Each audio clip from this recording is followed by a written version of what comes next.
என்ன காப்பாத்தாம இருந்திருந்தா அப்பவும் உனக்கு எதுவும் ஆயிருக்காது. நீ தப்பிச்சிருப்ப. உன்கிட்டயே மாய சக்தி இருக்கு. சாதாரண பொண்ணா இருந்தா நீ மேல இருந்து கீழே விழுந்திருப்ப. நீ காத்துல தானே பறந்துகிட்டு இருந்த. உன்னோட நகையெல்லாம் எங்க? மக்களுக்கு கொடுத்துட்டேன். ஆமா, மக்களுக்கு கொடுத்துட்டேன். வீரா, பெரியவங்க பசியோட தூங்கலாம், ஆனா குழந்தைங்க. அதுக்காக சட்டத்தை மீறலாமா? அம்மா சொன்னது என்ன ஞாபகம் இருக்குல்ல? நான் சட்டத்தை மீறிட்டேன்னு அம்மா கிட்ட போய் சொல்லு. அவங்க என்ன தண்டிக்கிட்டோம். மக்கள் பாவம் இல்ல. தங்கம் வானத்துல இருந்து வந்ததா அவங்க எல்லாம் நினைச்சிட்டு இருந்தாங்க. நான் கொடுத்தா வாங்கிருக்க மாட்டாங்க, அதான் வீசி எறிஞ்சேன். நீ வா, அம்மா கிட்ட கூட்டிட்டு போ. நல்ல செயலுக்கு தண்டனை கொடுக்கறது வீராவுக்கு எதிரானது. உண்மையிலேயே நான் கொடுத்து வச்சவன். அதான் உன்ன மாதிரி ஒருத்தி எனக்கு மனைவியா கிடைச்சிருக்கா. பாத்தியா, காதல் தன்னோட வேலையை காட்டுது. இந்த காதல் தான் உன் சாம்ராஜ்யத்தை அழிக்க போகுது. உனக்கு ஞாபகம் இருக்கா, ரத்ன பிரபாவுக்கு வாளோட சக்தி எப்ப கிடைச்சதுன்னு? அவ ராஜா ஜெய்சிங்க காதலிச்சதுக்கு அப்புறம்தான். விஜயநகரத்து அரண்மனையில இதயங்களை பரிமாற அனுமதி இல்ல. நான் இன்னைக்கு ராத்திரி இந்த காதலர் அழிச்சிருவேன். இந்த மீனவ பெண் இந்த வீராவை அழிச்சிடுவா. வெறுக்க வைப்பேன்.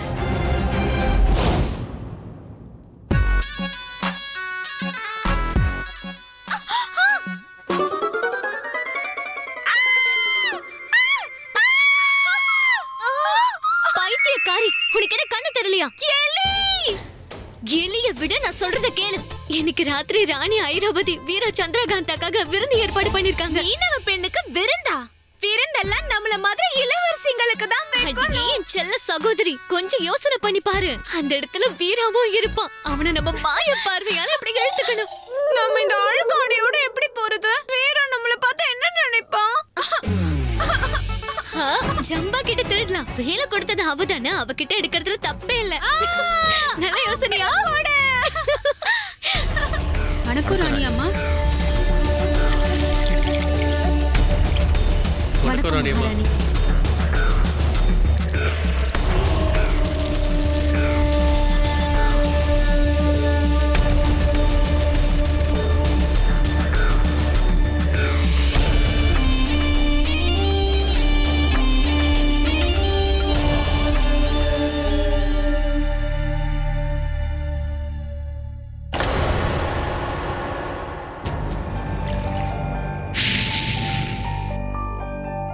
உங்க அம்மாவுக்கு என்ன பிடிக்கவே பிடிக்காது.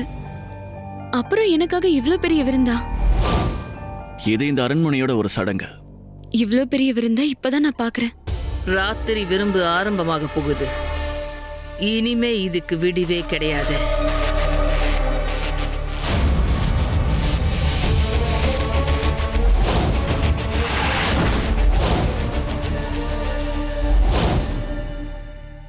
எனக்கு என்னமோ ரொம்ப பயமா இருக்கு. பயப்படாத, நான் தான் உன் கூடவே இருக்கேன்ல.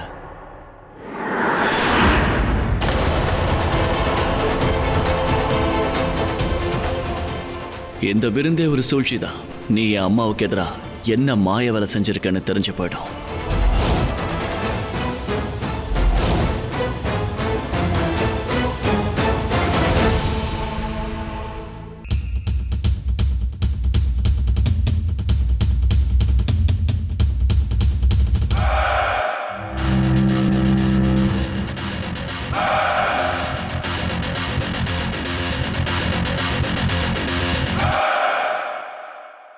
அங்க பாரு, நம்ம வீரா குடிக்கிறான்.